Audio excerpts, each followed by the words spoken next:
साथियों, अक्सर आप यह अनुभव करते हैं कि आपकी जो भैंस है वो गर्मी में खुल के हीट में नहीं आती है, गर्म नहीं होती है, गर्म होती भी है तो कंसीव नहीं करती है। और यह समय मार्च से लेकर के 15 जून तक का होता है।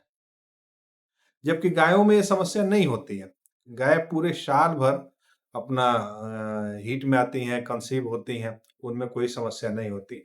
तो ये भैंसों में क्यों समस्या होती है और इसका क्या उपाय है? तो आज के सेशन में साथियों हम इसी टॉपिक पे चर्चा करेंगे, तो बने रहिए मेरे साथ अंत तक। साथियों, आइए सबसे हम पहले यह समझें कि भैंसें ही गर्मी से क्यों अधिक प्रभावित होती हैं, गाय क्यों नहीं होती? तो इसके 2-3 कारण हैं साथियों। पहला कारण कि भैंस की जो स्किन होती है वो ब्लैक कलर की होती है और आप जानते हैं कि ब्लैक कलर जो होता है, काला रंग होता है, वो ऊष्मा को ज़्यादा अवशोषित करता है। इसीलिए देखते हैं हम लोग भी जो गर्मी का मौसम आता है उसमें सफ़ेद कपड़ा पहनते हैं, रंगीन कपड़ा नहीं पहनते। अब आप यह भी कह सकते हैं कि गाय भी तो काली होती है। जी हाँ साथियों, गाय काली होती हैं।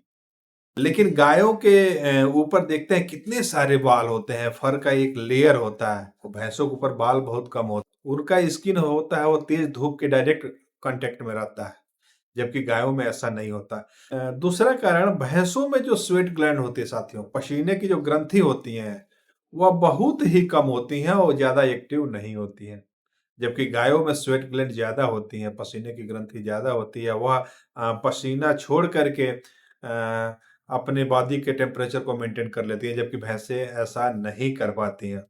तीसरा, हीट स्ट्रेस की वजह से जो थायराइड ग्लैंड होती है साथियों, जिससे थायरॉक्सिन हार्मोन निकलता है, उसका सिक्रेशन प्रॉपर ढंग से नहीं होता है, जो रिस्पॉन्सिबल होता है heat regulation, body temperature regulation के लिए।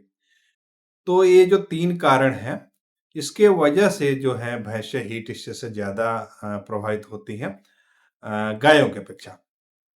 अब इसका प्रजनन पे कैसे असर पड़ता है? साथियों, भैंसों में हाई टेम्परेचर की वजह से जो ओवेरियन एक्टिविटी होती है, जो सेक्स हार्मोन होते हैं, उसका सिक्रीशन कम होता है। एस्ट्रोजन का सिक्रीशन कम होता है, जिसके कारण भैंस खुल के हीट में नहीं आती हैं और हीट में आती हैं तो सुबह और नहीं तो देर रात में जब मौसम ठंडा होता है। उस समय हमारे पशुपालक भाई सोए रहते हैं, उनकी पहचान नहीं कर पाते हैं। दूसरा कारण जो कार्पस लुटियम होता है साथियों, उसका रिग्रेशन प्रॉपर रूप से नहीं हो पाता है और उससे जो प्रोजेस्टेरॉन हार्मोन होता है, उसका एक निश्चित लेवल उस पशु के शरीर में बना रहता है, जिसके कारण वो हीट के लक्षण प्रदर्शित नहीं करते हैं। अब जो गर्मी से तनाव होता है भैंसों में साथियों, इससे अपने भैंसों को कैसे बचाया जाए ताकि साल भर उनकी प्रोडक्टिविटी बनी रहे, वो गर्मी में भी हीट में आएँ और गर्भाधान कराने के बाद वो कंसीव करें। तो इसके लिए आपको मैनेजमेंटल कुछ सुधार करने पड़ेंगे। आप अपने भैंसों को कभी भी तेज़ धूप में ना छोड़ें, अगर उनको चरने के लिए छोड़ना हो तो सुबह-शाम छोड़ें, दोपहरी में उनको किसी छायादार, हवादार जगह पे रखें। 2 से 3 बार कम से कम उसको नहलाएँ। अगर आपके डेयरी के आस-पास नदी, पोखरा, तालाब हो तो उसमें उनको छोड़ें। अगर नहीं है तो अपने डेयरी के आस-पास ही छोटे-छोटे गड्ढे बना दें, उसमें पानी भर दें और भैंसों को उनमें तैरने के लिए, वैलोइंग करने के लिए छोड़ें।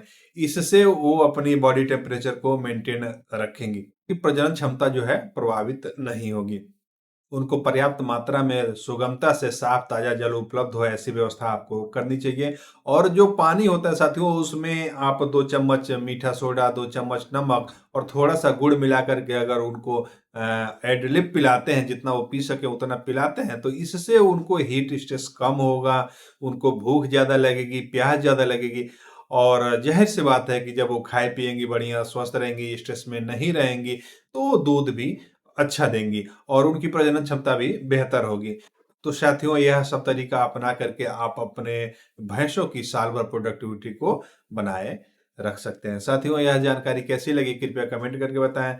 मिलते हैं अगले वीडियो में, तब तक के लिए नमस्कार, धन्यवाद।